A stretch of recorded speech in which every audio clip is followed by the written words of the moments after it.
Të gjendesh vendit në ditë si këto është detyrë, megjithatë unë do doja që të bënim një falënderim dhe një duartrokitje për ata që kanë ardhur nga diaspora. Faleminderit. Një grup të rinjshme në krye Adriatik Lapa e nisën këtë qëndres, këtë rezistencë në datën 8 dhjetor, në ditën e rinisë, sepse në vend që dita e rinisë tjetë një ditë e gëzuar dhe e gëzueshme për shqiptarët, në fakt është kthyer në një ditë të trisht që na kujton çdo herë se sa shumë janë larguar të rinj nga Shqipëria. Prandaj, ne vazhdojmë sot 54-55 ditë që protestojmë çdo ditë poshtë zyrës së kryeministrit për t'i treguar atij që ne kemi një qëndrim, ne kemi një reagim, ne mendojmë që ky shtet po vidhet dhe kjo duhet të marrë fund.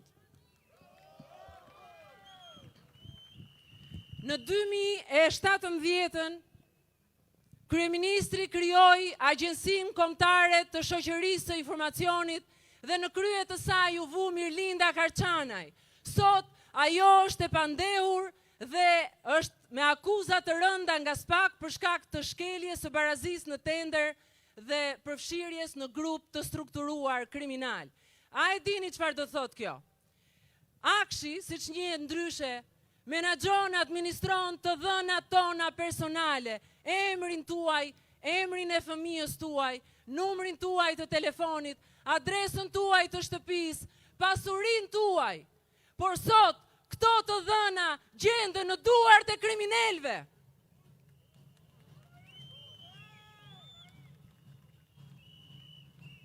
Në dosjen e SPAK përmenden fjalë të tilla si tenderi shkon 2 milion, ne do ta bëjmë 4 milion euro.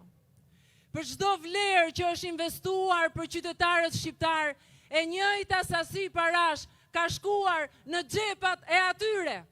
Në xhepat e Mirlinda Karçanaj, e zëvendëses së saj, e Ergys Agasit me cilin ajo ka bashkëpunuar dhe përfundimisht në xhepat e kryeministrit të vendit Edi Rama.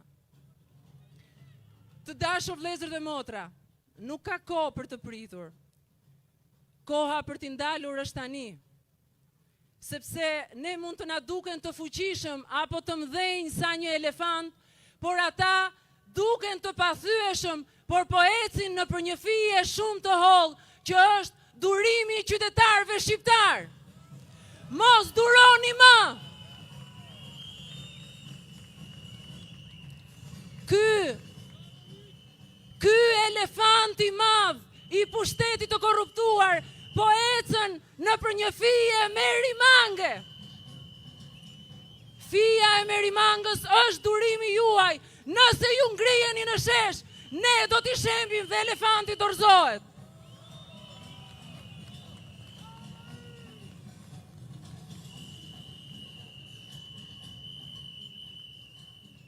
E kemi detyrë t'i gjendemi vendit, e kemi detyrë t'i gjendemi njëri tjetrit.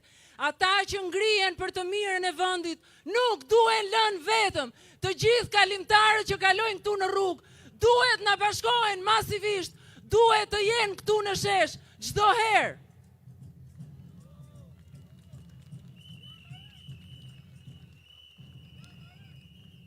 Disa nga protestuesit do të vinë dhe do të mbajnë fjalën e tyre, ato që ju buron nga zemra, do doja që t'ja lija mikrofonin dikujt tjetër.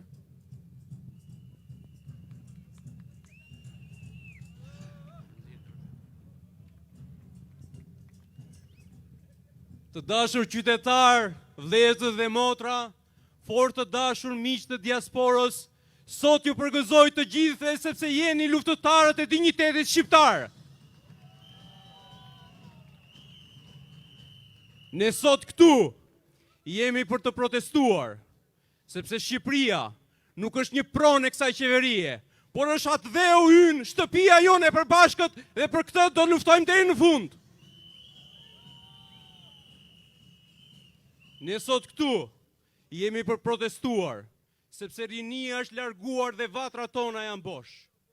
Ne sot këtu jemi protestuar, sepse korrupsioni që ka kapluar këtë qeveri nuk është një problem i zakonshëm. çfarë po ndodh? Sot po diskutojnë ndryshime në kodin penal.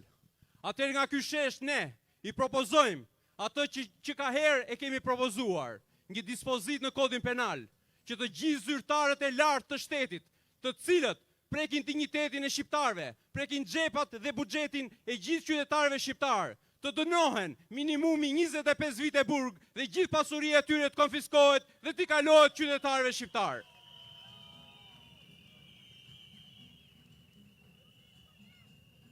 Ne sot këtu jemi për të demonstruar se zëri ynë është më i fortë se heshtja. Ndaj forca të gjithëve, Shqipëria mund të bëhet bashkë me ne, për ne. Faleminderit.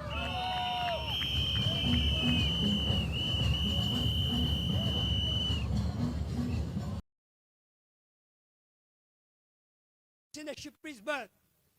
Arlind Qjarri, njerëzit e tjerë të partive të reja të bashkohen, se duhet bashkojmë shqiptarët, se ndryshe të mblidhemi, të flasim e të protestojmë.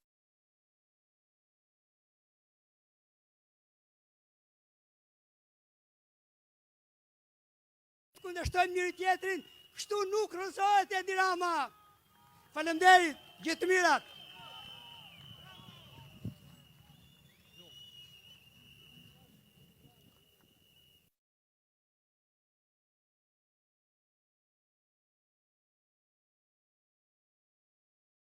Mbrëma, shqiptar të lirë, guximtar, margaritar. Kemi thirrur këtë protestë te Kryeministria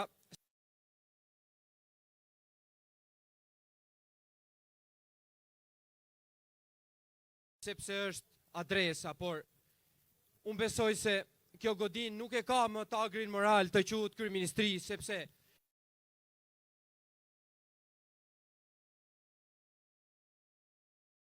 nuk mund të jetë kryeministri një godin e cila mandatohet nga votat e qytetarëve thjesht dhe bluan pensionet, lekët e ilaçeve, bursat, pagat dhe i shpërndan në korrupsion, në interesa okulte, shesin pronat, shesin tokat, shesin të ardhmen e fëmijëve tanë.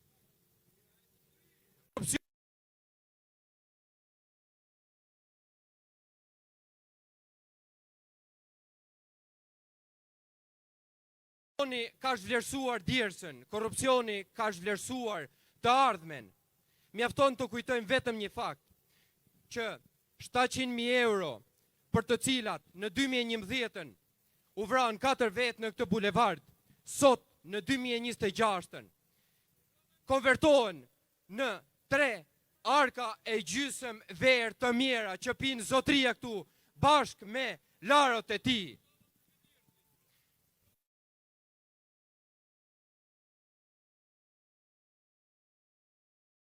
Në Shqipëri, qeveria rrit buxhetin, por pushteti shton fukarallikun.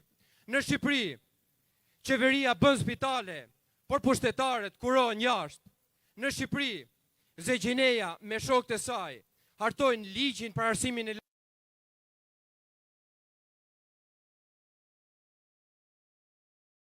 dhe votojnë për fëmijët tanë. Diktatorët nuk lindin, ato bëhen. Janë bërë me votë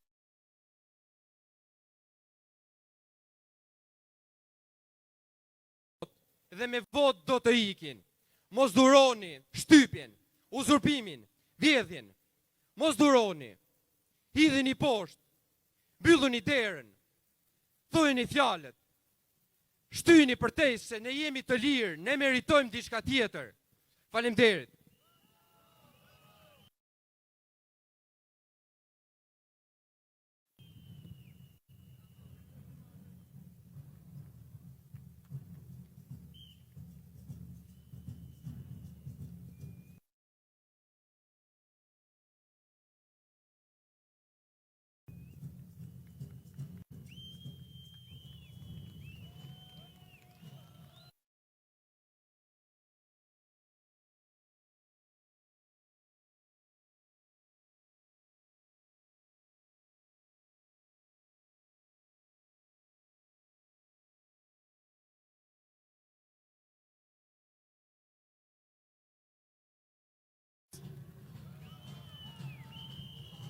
Ai, 2 ditë më parë, ishte në Divjak, në krah, kishte Belinda Bahukun, si karshillok që i bën shoqërisë tonë, duke i thënë, nuk ka problem që u vjedhin, unë i mbaj në krah. Ai, me Belindën në krah, i bënte karshillok drejtësisë, duke i thënë, kot sa lodheni, sepse unë e kam marrë në mbrojtje. Ai, me Belindën në krah, i bënte sfidë Shteteve të Bashkuara të Amerikës, të cilat i kanë shpau luftë krimit të organizuar dhe korrupsionit në Shqipëri. Ndaj, është koha që të gjithë bashkë, krah për krah, kundër Edit që mban në krah Belindën.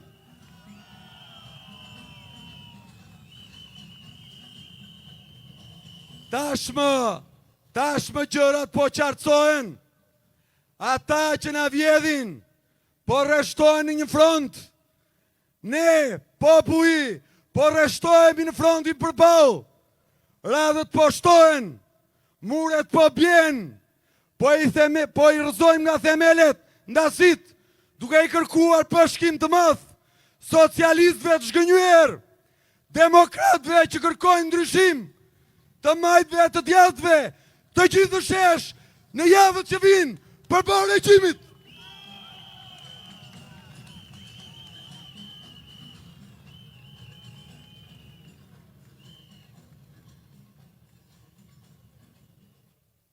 Edi Rama sot është simbol i korrupsionit dhe i tillë do të mbahet mend gjatë.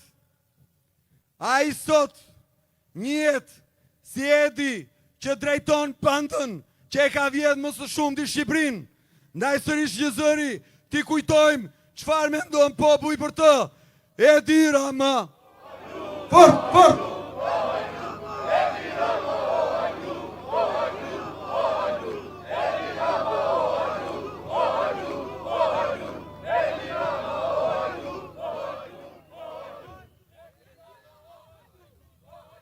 Edi Rama pretendon se ai është autori reformës në drejtësi dhe se është krah drejtësisë.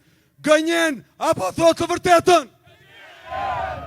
Edi Rama pretendon se është njeriu që po modernizon shtetin shqiptar. Gënjen apo thot të vërtetën? Edi Rama pretendon se është njeriu që ka luftuar korrupsionin. Gënjen apo thot të vërtetën? Edi Rama pretendon se në spitalet tona ka ilaçe dhe shërbimet janë më të mira se më parë. Gënjen apo thot të vërtetën? Edi Rama pretendon se bujqësia është liuar në qeverisjen e tij. Gënjen apo thot të vërtetën? Edi Rama pretendon se ka luftuar korrupsionin. Gënjen apo thot të vërtetën? Edi Rama pretendon se ka rritur pensionet dhe se prindrit tanë jetojnë më mirë se në të shkuarën. Gënjen apo thot të vërtetën? Edi Rama premton dhe pretendon se është njeriu që mund ta fusë Shqipërinë në Bashkimin Evropian dhe se po ndërton Europën këtu në vatrat tona. Gënjen apo thot vërtetën? Gënjen apo thot vërtetën? Edi Rama është një mashtrues i cili i ka vjedhur këtij populli palcën në këto 13 vite, duke i kanalizuar parat e vendit ton në pak duar. Ndaj ne sot sërish një zëri i themi, Edi Rama.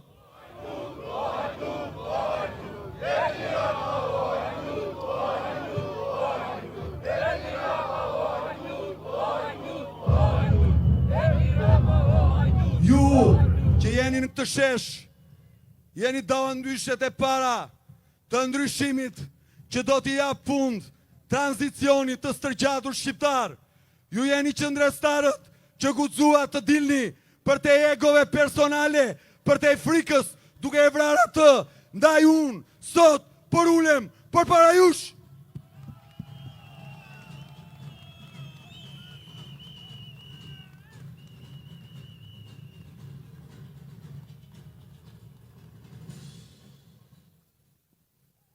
sot ata po mundohen me procedur të shpëtojnë Belinda Baukun në ndryshimet e fundit kodit penal, dhe ai si gjithmonë fshihet pas votave që kanë bërë të mundur të heqin veprën sipas të cilës bashkëpunëtorët e drejtësisë përfitojnë mbështetje dhe ulje të dënimit. Po pse e kanë bërë? Sepse duan të ruhen nga ata që po merren pa ndehur nga drejtësia, që të mos bëjnë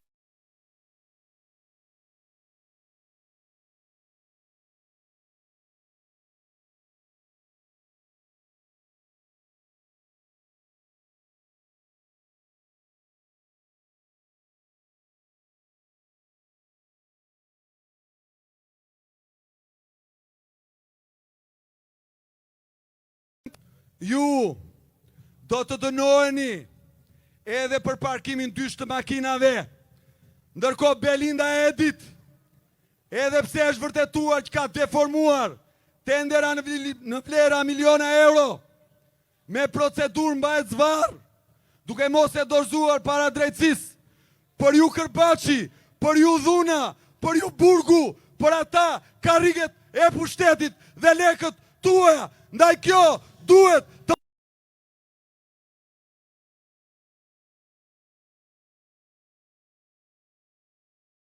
marrë fund dhe të bashkuar do t'i japim fund.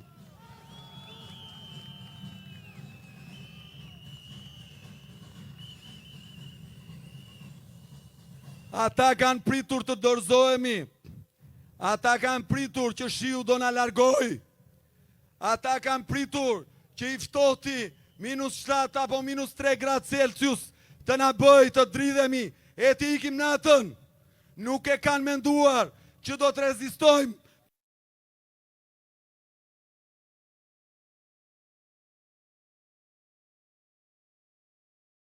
të 55 ditë, duke i thënë se ai është Hajdut Edi Rama.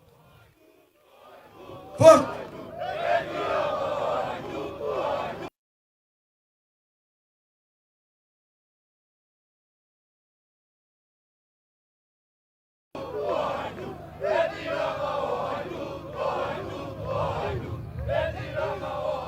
Por kjo qëndres nuk ndalon, kjo qëndres po përhapet në çdo fshat, në çdo qytet, është diskutuar e po diskutohet në çdo tavolin.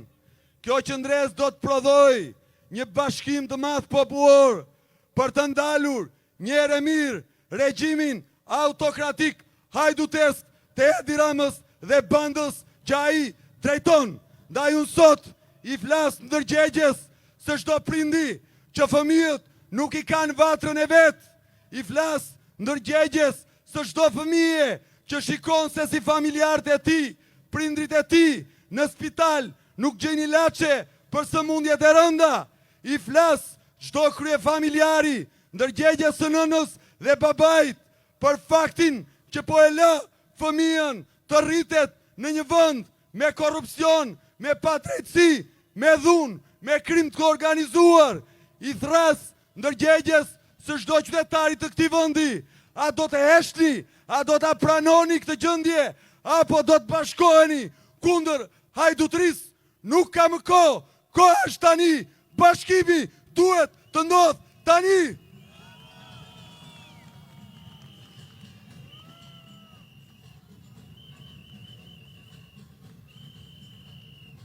Për ta mbyllur, se cili nga ata që më dëgjon këtu në shesh apo përmes transmetimit, ta pyes veten për çfarë mund të rrëzohet një qeveri nëse nuk rrëzohet kur kapet me një abuzim 53 milion euro nga zëvendës kryeministria. Për çfarë mund të dorëhiqet një qeveri nëse nuk dorëhiqet apo nuk detyrohet të dorëhiqet kur kapet për një pazar 100 milion euro nga akshi? Për çfarë mund të dorëhiqet një qeveri nëse ekonomia shkon pikjat si këtu, apo qindra mira njerëz largohen? Nëse këta nuk detyrohen sot të ikin, përse duhet ikin nesër pas nesër, pas 1 viti, pa 5 vjetëve, apo pas 10 vjetëve. Ndaj mos e harroni, çdo ditë që kalon, forcon autokracinë e tyre. Çdo zhgënjim që kalon, forcon diktaturën e tyre. Çdo skandal që ndodh, e bën edhe më të pamundur rrëzimin e atyre që sot ju vjedhin jetën, të tashmen dhe të ardhmen. Ndaj mendoheni mirë.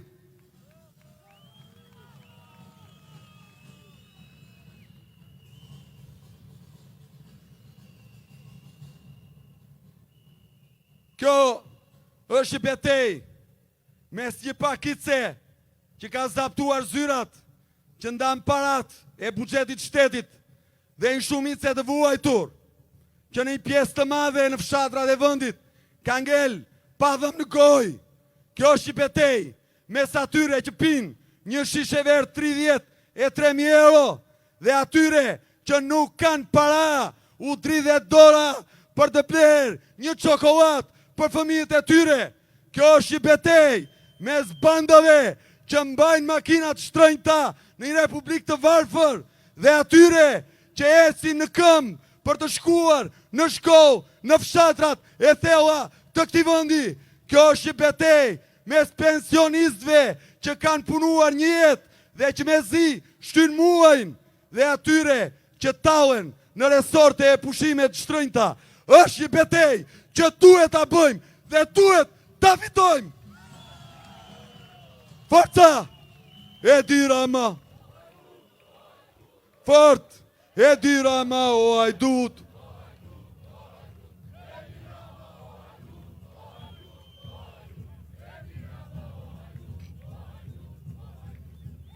Djola është një vajzë nga diaspora, një mirditore e diasporës.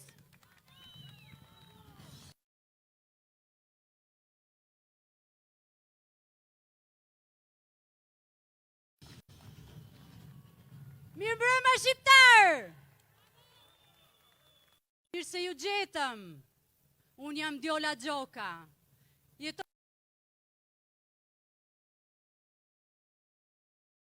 në Itali prej 26 vitesh. Jam atje me familje, si gjithë nga ne që kemi ardhur nga diaspora. Rënjet e mia, të familjes time, vinë nga krahina e madhe e Mirditës. Unë jam mbesa e mësuesit të popullit, jam mbesa e nderit të kombit, e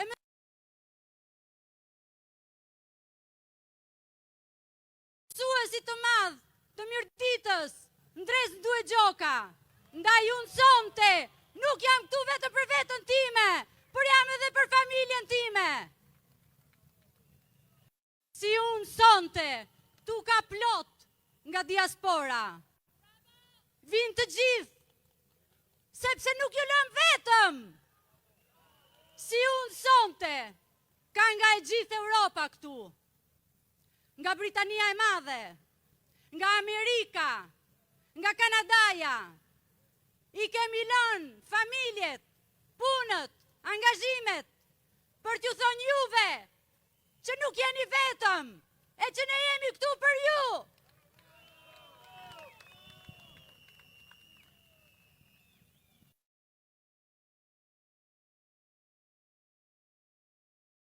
Askush nga ne sonte këtu nuk është për interesa personale, pasi ju garantoj të gjithve.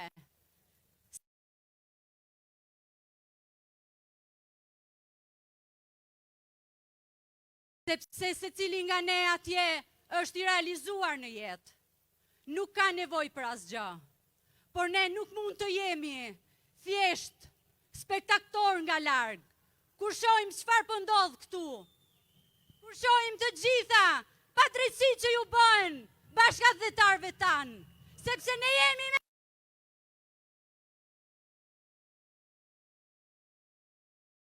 ju dhe nuk ju lëm vetëm.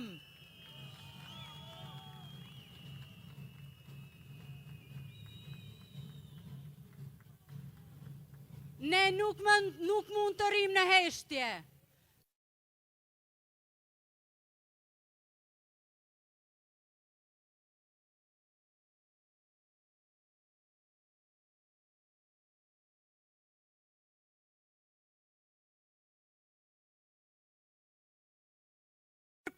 të gjitha abuzimeve, vjedhjeve, sepse ky zotëria mendon që Shqipëria është e tij.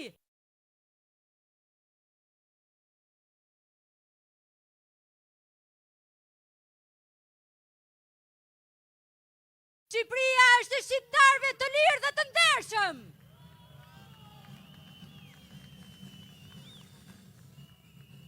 Ne nuk mund të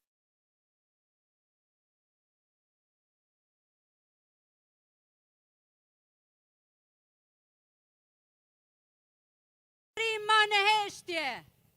Nuk mund të rrim në sëmundjen patologjike të frikës, sepse frika dhe heshtja na vret shpresën. Nuk mund të rrim në heshtje, po na vjedhin jetën. Po na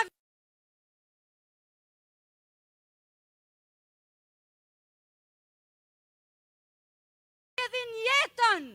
A nuk jeni të lodhur? Unë jam e lodhur.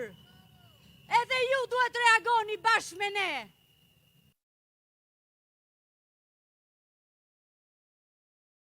Edi Rama, ky kryekriminali vendit, e ka kthyer Shqipërinë në një kafaz mafioz. Bën me të çfarë të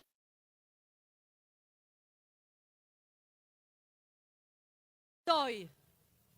E shet, e copton, e dhuron, por Shqipëria nuk dhurohet. Shqipëria është e jona. Kryekriminali Edi Rama i trajton shqiptarët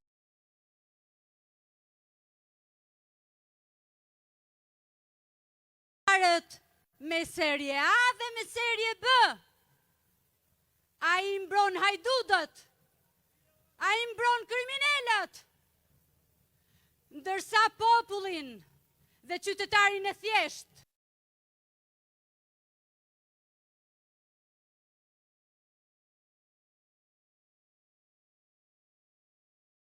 për 35.000 lekë të vjetra e fut në burg.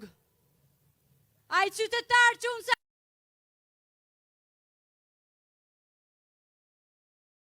saroj sa tjetjeta për 35.000 lekë të vjetra u vetë vra. Por jo, më besoni, ai nuk u vetë vra. Ai e vrau ky si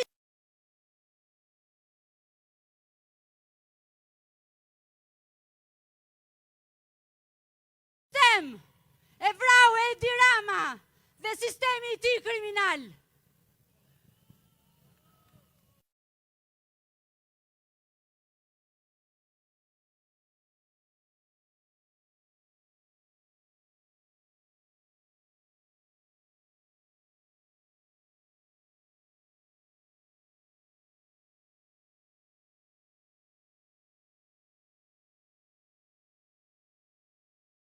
Ju përgjigj, për ju burra, gra, dem dhe vajza, që jeni shpërnda, bashkoni, dilni përballë kësaj politike që vjell çdo minutë pasuritë e mia.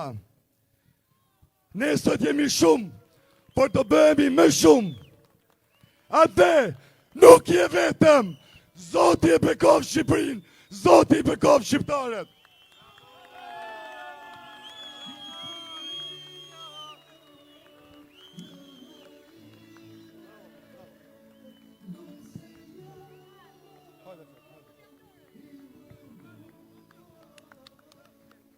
Përshëndetje, quhem Alfred Kastrati dhe vi nga Gjermania.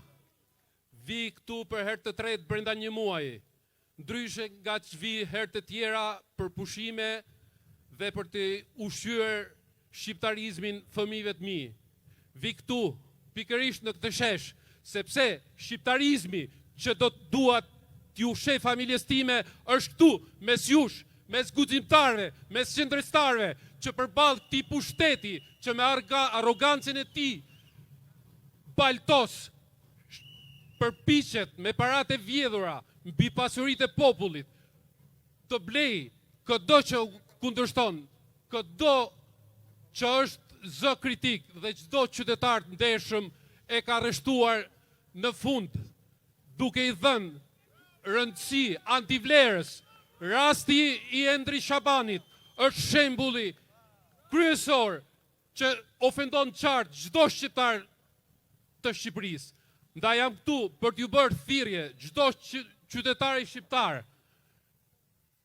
të ndershëm, qoftë demokrat apo socialist, që përdoret nga ky pushtet si një dekor, të bashkohet dhe t'i heqim nga duart Shqipërinë, kësaj bande kusarësh, dhe t'i japim Shqipërisë atë që meriton, rrof Shqipëria, rrof shqiptarizmi.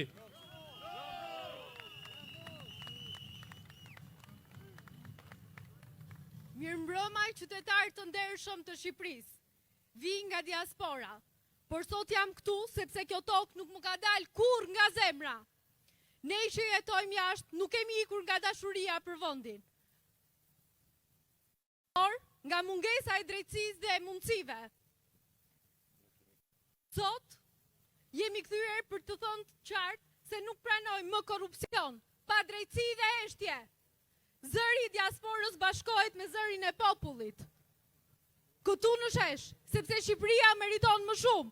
Ndryshimi fillon kur jemi bashkë.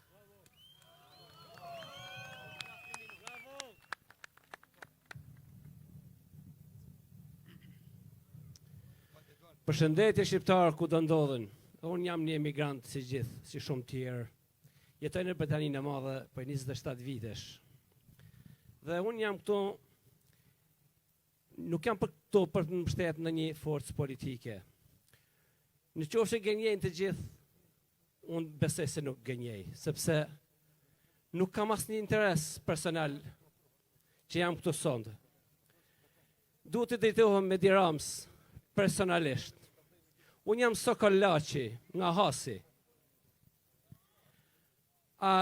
Jo unë nëjherë t'i bash thirrje ndërgjegjes se sa rëndësishme është pushteti yt ku krahason me shqetësimin e këtij populli.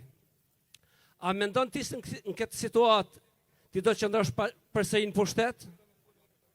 Edi Rama, të baj thirrje si qytetar i këtij vendi që e dua pa fund, ëndrat tona u shuan, ngele më shpresë do kthehem një ditë, po ti asnjë shpresë nuk ngjallë për askënd. Prandaj, bëj thirrje Edi Rama, ban ndërheqjen, lere këtë popull të qetë, sa askush nuk ka dalë që ka pas kohë tepër sot në këtë shesh.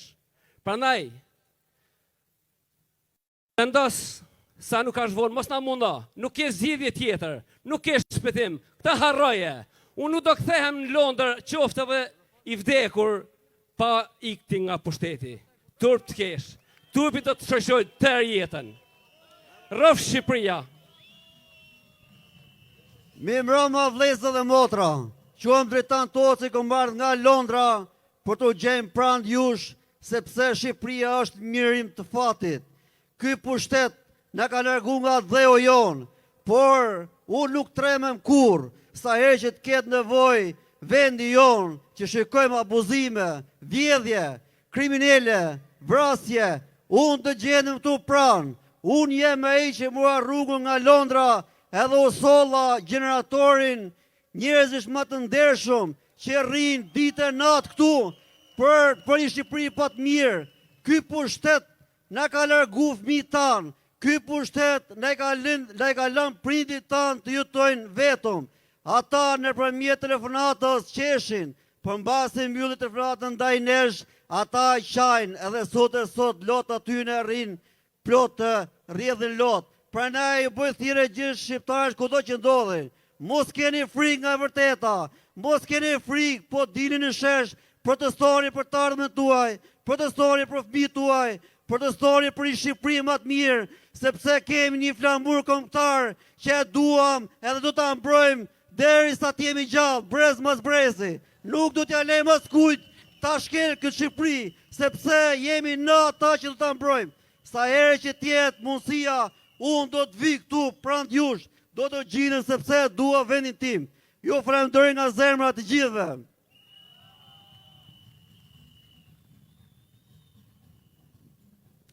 Respekt e zotri për aktin tuaj që dhurua gjeneraton. Keni prekur çdo shqiptar me gjestin tuaj. Mi mbrëma të gjithë, unë jam Andi Tepelena, aktivist i shumë kauza civile. Së pari, dua të shpreh minjohen time, respektin tim maksimal për të rinj, të rejat, që ka bërë një qëndres shëmbullore prej 55 ditësh, në kushtet më të vështira atmosferike, në shi, në të ftohtë, në breshër dhe mbi gjitha në presion policesk nga urdhët ati horrit që është aty sipër. Bravo ju qoftë. Ta trinë sot po ndërtojnë kulturën e qëndresës dhe rezistencës. Dhe kjo nuk është pak. Nuk është pak në një Shqipëri të trembur. Nuk është pak kur të rinjt janë apatik, nuk besojnë tek politika. Të rinjt nuk besojnë se politika bën ndryshimin. Ndaj akti tyre sot është madhështor. Ata po na bëjnë thirrje gjithëve. Bashkoni me ne për te ndasive, për te bindjeve partijake, për te bindjeve politike, por në emër të flamurit kombëtar, të këtij flamuri që është plot sot. Ata po i bëjnë thirrje të gjithëve, bashkoni, fermerëve, të rinjve, të moshuarve, shoferëve të taksive, biznesmenëve, sipërmarrësve, të gjithë arsimtarëve, artistëve, bashkoni, sepse sot është dita ku ne duhet jemi gjithë bashkë në një front opozitar, qytetar, për të larguar nga zyra këtë antikombëtarin e tmerrshëm. Të dashur miq, vëllezër e motra, në Shqipërinë e Edi Ramës janë larguar 1 milion banor në këto vite. Në Shqipërinë e Edi Ramës promovohen banditët, horrat, policët bandit. Në Shqipërinë e Edi Ramës paratë që do shkojnë për fermerët, shkojnë për oligarkët. 113 milion euro të Bashkimit Evropian, fondet të Bashkimit Evropian janë bllokuar sepse nuk kanë shkuar për fermerët, por kanë shkuar për oligarkët. Në Shqipërinë e Edi Kullës ndërtohen vetëm kulla për pastruar paratë e mafjes dhe oligarkisë. Shpërngulen, hikin jetimorët. Ju e dini fare mirë ç'po ndodh këtë ditë. Do shembin shtëpinë e fëmijëve për ndërtuar kullat. Ky është investimi, ky është modeli social ekonomik i Edi Ramës, të pastroj paratë e mafjes dhe oligarkëve nëpërmjet kullave. Në Shqipërinë e Edi Ramës vidhen miliona euro nga tunelet, nga rrugët, të cilët shumë pak muaj pas inaugurohen prishen.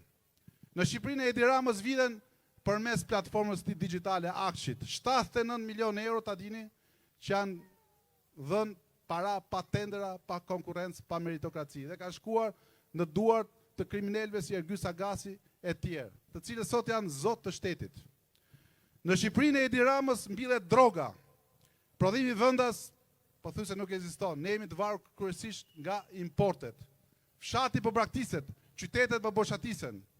Në Shqipërinë e Edi Ramës prodhohen vetëm ligje kriminale, siç është ky i paketës maleve. E dini fare mirë, si ai ligji i investimeve strategjike ku Bregdeti ka rënë në dorë të 4-5 oligarkëve. Kështu do ndodhe për malet. Edi Rama dhuron Sazanin sikur të jetë pashalloku i tij. Edi Rama heq nga statusi zonave të mbrojtura ato zonat të cilat duhet të shërbejnë natyrës, pra ai ja jep oligarkëve për ndërtime. Kjo është Shqipëria e Edi Ramës. Atëherë çfarë duhet bëjmë ne sot? Në këto kushte çfarë duhet bëjmë sot? Ne kërkojmë një gjë. Barazi para ligjit. Drejtësi për të gjithë. Të gjithë përgjigjen para drejtësisë. Ndaj kjo thirrje sot nuk është vetëm për të çuar në burg këto horra, këto hajdutët. Sot është për të vënë një herë mirë për të rithemeluar Republikën. Republikën e qytetarëve. Shqipëria sot ka nevojë për reforma të vërteta të ndeshme. Sot Shqipëria ka nevojë për një reformë zgjedhore, ku të ketë një garë të barabartë midis barabartëve. Ndër marrëveshja kriminale 2008-s krijoi partitë të cilat varen nga boset e politikës. Nuk duhet të jetë më kështu. Sot duhet të ketë një garë të barabartë të ndeshme, ku të gjithë, dhe ata që aspirojnë për politikë, dhe ata të vjetët e politikës të garojnë njësoj në mënyrë të barabartë. Po për te reforme sot kemi një emergjencë kombëtare. Sot do të bashkohemi në një front të madh opozitar qytetar, të majtë të djathtë, në emrin e Gjergj Kastriotit, Flamurit Skënderbeut, dhe të largojmë nga zyra anti-shqiptarin më të rrezikshëm, kryeministrin më të korruptuar të historisë politike e Shqipërisë që nga 1912. Ndaj u bë thirrje, veçanërisht u bë thirrje artistëve Artistët janë ata që u dolën në 90-ën bashkë me ish moshatarët e tyre për të rrëzuar regjimin komunist në 90-ën, 91-shin. Ju bë thirrje artistëve të qohen si bashkëmoshatarët e tyre në Greqi, në Turqi, në Rumani, në Bullgari, në Iran, sepse ata do të jenë pararoja e shoqërisë. Artistët të rinj, intelektualët, sot ka ardhur momenti të ngrihen në detyrën e misionin e tyre. Artistët, intelektualët, studentët duhet të jenë të parët të ndjekin shembullin e studentëve të 91-shit. Ndaj, kjo thirrje ime shkon veçanërisht për ata. Dua ta mbyll e dua të falenderoj gjithë që jeni këtu. Keni ardhur mbi të gjitha për këtë flamur, për flamurin e Gjergj Kastriot Skënderbeut. Ndaj, të largojmë egot e vogla, të heqim dorë nga egot e vogla për te bindjeve tona politike. Sot Shqipëria është në rrezik. Detyra jon, misioni ynë është largojmë kryehorin nga zyra. Rrop Shqipëria, rrop shqiptarët.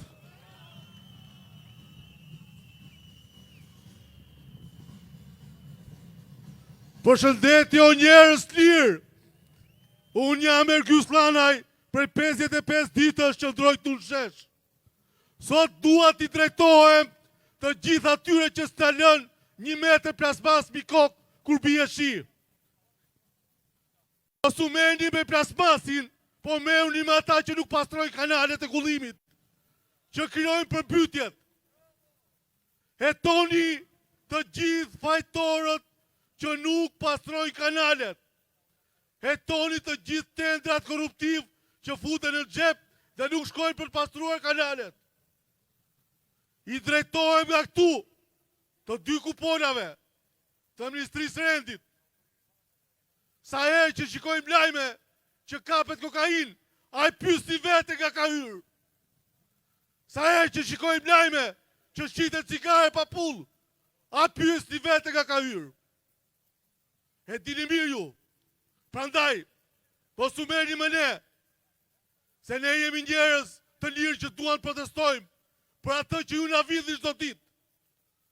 Ne nuk largohemi nga këtu. Jemi të bindur, as të shi, as të bor, as të akull, as të ngric. Por ju vazhdoni të bëni detyrën.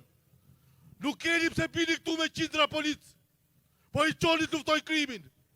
I çoni të gjej fajtorët, pse nuk janë pastru kanalet. A na thoni dot se sa dosje ka bërë policia me iniciativë për vitin 2025? 0. Faleminderit.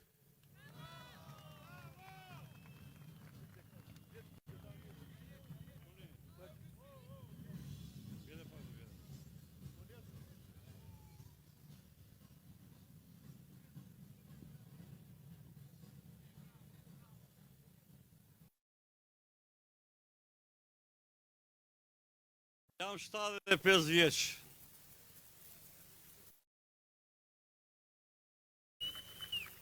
Masi jetë e tepër të vështirë për sigurimin dhe mbrojtjen kombëtare, erdhi kjo ditë kaq e vështirë dhe e hidhur për Shqipërinë. Nuk mund ta mendoja kur që Adheu ynë i dashur mund të pushtojë nga tradhtarët e Shqipërisë dhe ta bënin Shqipërinë këtë dramë. Konkluzioni i çdo njeriu të qetë dhe shkencor është: ato që nuk bëri Italia fashiste dhe Gjermania naziste 1944 e bënë këta që ka pushtuar shtetin shqiptar.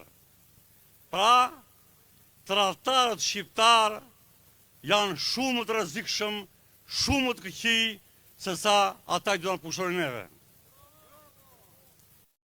E shpërbën Shqipërinë duke hequr rinin, komplet, lanë gjithë prindrit pa fëmijë, vodhën gjithë pasurinë kombëtare dhe për krijuar një oligarki financiare. Shpërbë kombi dhe Adheu, shkurt, si kur Miloševićin ta kishin marrë me helikopter nga Beogradi dhe ta kishin thellë kryeministër këtë godinë këtu, nuk do t'i kishte bërë këtë dramë Shqipërisë si bën këta. Dhe sikur mas Miloševićit kishte ardhur Vučići sot këtu prap, nuk do t'i kishte bërë këtë dramë Shqipërisë po e bëj këta. Unë jam diplomat dhe kam parë botën me kohë. ndjek situatë për ditë. Nuk është as Makedonia, as Kosova, as Malizi, as Europa, as Azia, as Afrika, me këtë damë vjedhje zyrtare. Këtu thonë 50 milion, jo morë zotëri, janë 1,2 miliard euro që ka menaxhuar zonja që këto ko kryeministre. Dhe ashtu quajtur kryeministri i Shqipërisë ka blokuar kuvendin këtu të mos votoj heqjen e imunitetit, ka blokuar gjykatë kushtetuese të mos ta votoj, dhe ajo hip në makinë zyrtare të të shtetit shqiptar. Pra, është dramë shqiptare dhe ajo nuk largohet të formë. Duhet rrethuar kryeministria dhe gjysmësia shtetërore të mos t'i lëmë të hyjnë më në godinat tona. Këto janë godinat e popullit tonë, gjakut tonë. Nuk largohet kështu ai. Duhet rrethuar kryeministritë, gjitha institucionet, sepse ai kanë krijuar sistemin e bandës hajdutësie. Dhe tallet me këtë popull. Tallet se s'kemi trima neve. Se po ti trima neve, e di u sa trim është ai. Se pa kur e hodhi Berishan, ju ja bëri copat e shesh, ma të ban, e ja mathi Francë. Kupton apo jo? Dhe ai tani tallet me neve, nuk lëshon qeverin, e ka më pronti dhe jep Sazanin. Unë jam oficer madhor. A jep e Sazanin mor zotëri. A shitet pa Shalimani mor zotëri ti. A shitet Saranda more. I shitet gjithë bazat ushtarake detare. Nuk ka Shqipëria më tani. Asnjë bazë ushtarake detare. Kush është ky mor zotëri? Kush ja ka dhënë tek njeriu? Pra po e përsëris. Miloševiqi, kryeministri i Tiranës, nuk e bënte do të tradhti fundi Shqipërisë, të bëjnë demonstrata, të rrethojmë qeverinë, ta zhdukim ky vend, na shkatërroi vendin, na shkatërroi Aldeun. Shqipëria do shpëtoj, por ju të rinjt, për moshën tonë u dogjëm, edhe ne jemi me juve. Unë nuk kam as interes personal, as politika as gjë, se jeta ime është fund tani. Më vjen keq për ta fëmijë, për ata prindër që i la pa fëmijë, për tradhti kombëtare, që se bëri do të përsëris Italia me Gjermaninë, e bën tradhtarët shqiptar me gjakun tonë. Poshtë tradhtarët, rreth Shqipëria.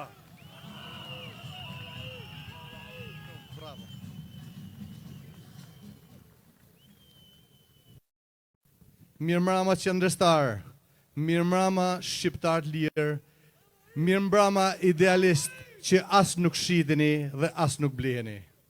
Unë jam Bled Armeti dhe kam ardhur nga Britania që ta ngrej zërin dhe të bashkohem bashkë me ju me sakrificën tuaj prej 2 muajsh në këtë shesh.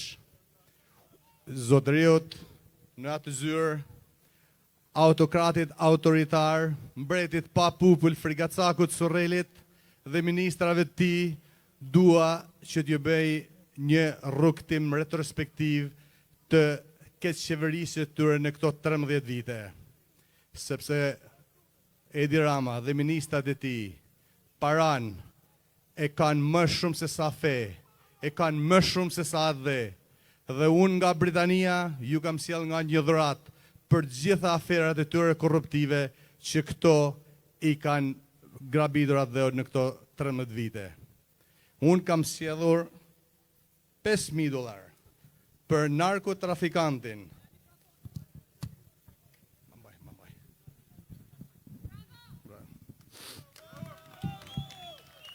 Pra kam sjellur $5,000 për narkotrafikantin, ministrin e Brendshëm Sajmir Tahirin, krahun i djathtë të Edi Ramës gjatë mandatit të tij të parë. $5,000 i kam dhe për arkitektin e inceneratorit parë, Alçi Blaku, në bashkëpunim me Edi Ramën. Ja mori babzitur $5,000 dhe ti.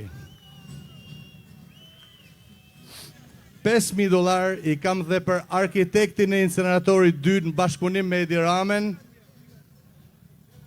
për inceneratorin e 2 në bashkëpunim me Edi Ramën për Lefter Kokën. Ja morhor dhe ti $5.000.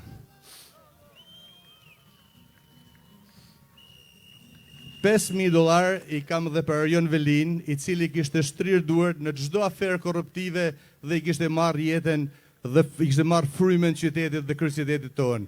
Ja Arjon Velia, $5.000 dhe për ty futit të dërkuc jo të kursimeve.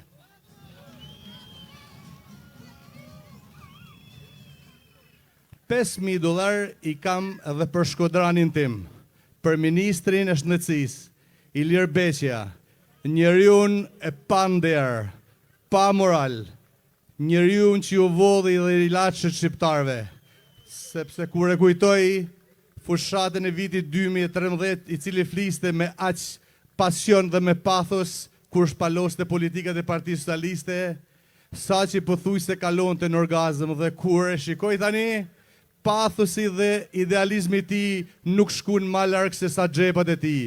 Ja morhor dhe ti $5.000.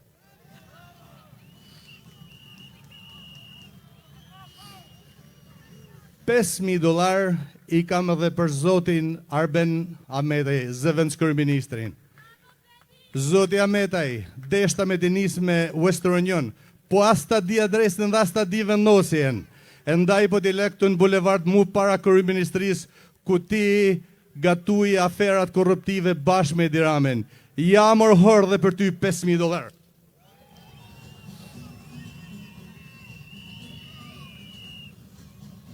Ndërsa për një njeri të veçantë, për një njeri special dhe të veçantë për nga babzitja, korrupsioni, vjedhja dhe hajnia, i kam për mbesën e Beqir Ballukut, ministrit të nomenklaturës komuniste të regjimit Hoxha. I kam për zëvendës kryeministrin aktuale për Belinda Ballukun. Ja më i loçka djalli, $10.000 për ty, se do duhen ca me la makinen. Ndërsa për autokratin, autoritarin, mbretin pa popull, kopilin e Kristaq Rams, nuk kam sjell dollar se nuk ka nevojë, ka vjedh mjaftueshëm nga 1998 deri tani. Për ty Edi Rama kam sjell pluhun të bardh Safi nga Kolumbia.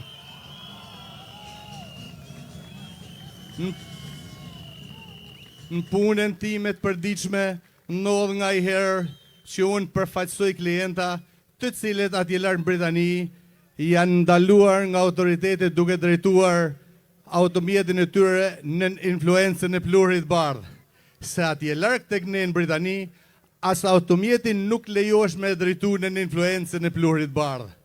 E ndërsa ne këtu në Shqipëri, nipat e mbesat e Skënderbeut, mbesat dhe nipat e Ismail Qemalit, lejojmë kopilin e Kristaq Ramës me drejtuat dhe unë në influencën e pluhurit bardh që e konsumon nga mjesi deri në darkë. Qoftë kjo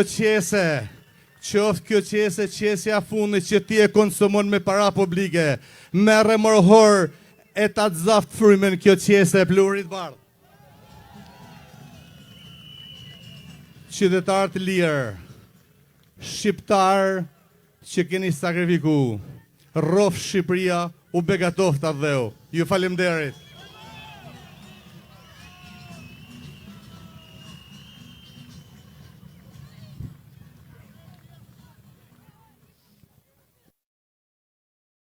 Shqipëria si Dubai 2050, thoshte një farë ekonomisti këto ditë në televizion. Në 2050 thote do kemi 10 milion banor, 2-3 milion do jenë shqiptar, pjesa tjetër do jenë të huaj. Ky është vizioni i kryeministrit ton për Shqipërinë 2050. Po cili është modeli zhvillimor i Dubait? Pas kullave të larta dhe luksit që shohim në rrjetet sociale, qëndrojnë paratë e pisa të kriminalëve dhe të korruptumve të gjithë botës. Një sistem politik, monarki e trashëgume autoritare dhe punën e mbajnë mbi supe emigrantë të shfrytzuar nga Azia Jugore.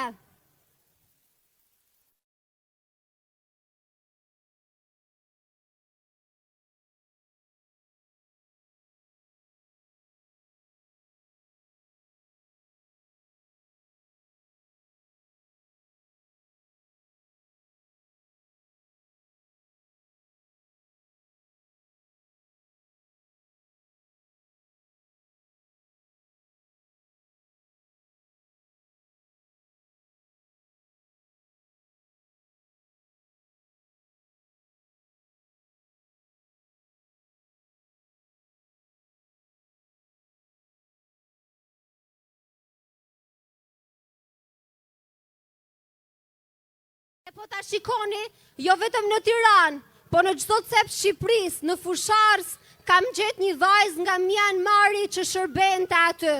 Pra po shkojmë drejt kësaj rruge. Koncepti i këtyne është dun tokën pa njerëzit, dun paran pa vlerat. Kjo është ajo që dun për vendin tonë dhe nëse ne nuk do t'i dalim ballë, ata do na zhvendosin gjithë ne nga këtu që t'sjellin t'huj dhe të vazhdojnë të qarkullojnë lekun e pistë. Nuk ndërtohet ekonomia me lek të pistë, po me inovacion. Nuk ndërtohet shoqëria me kriminela, po me talenta. Nuk ka demokraci pa një ekonomi të bazuar në vlera. Shqipëria nuk ka nevojë për parat pisë që zhvillohet. Shqipëria ka 450 kilometra vi bregdetare, ka naft, ka krom, ka bakër, ka 227 liçene natyrore, 152 lumej. Është një ndër vendet me burimet më të pasura ujore në Europë. Shqipëria ka një popull vitale punëtor, e dikur para 10 viteve kishim edhe një ndër popullsitë më të reja të Europës. Ne kemi gjithçka që na duhet për të zhvillu, po këto pasuri janë keq menaxhu. Këto pasuri kanë shku në durët e disa individëve, ndërkohë që ne jemi detyruar me emigru. Po ja vetëm një shembull të fundit nga dosja e Akshit. 60 milion euro ka dhënë Akshi në tendera, 30 milion euro kanë shku në xhep të Ergysagasit, ndërsa inxhinieri i software-it që e bante punën paguhej 700.000 lek. Kjo është arsyeja pse njerëzit largohen nga këtu. Kjo është keq menaxhimi që këta kanë bë.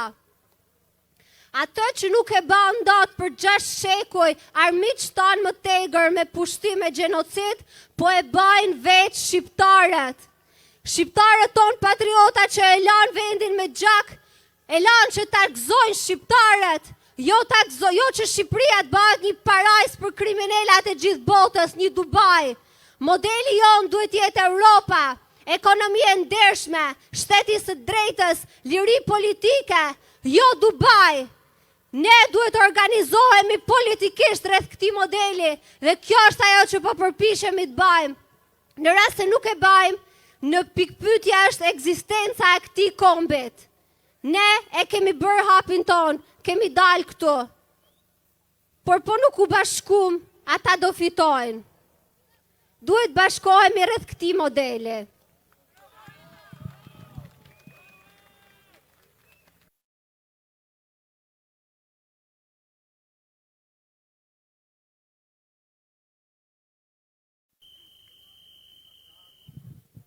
Përshëndetje gjithëve shqiptar të lirë. Ju përshëndesim dhe emigrantët që ishin këtu. Herën tjetër i duam 2 fish.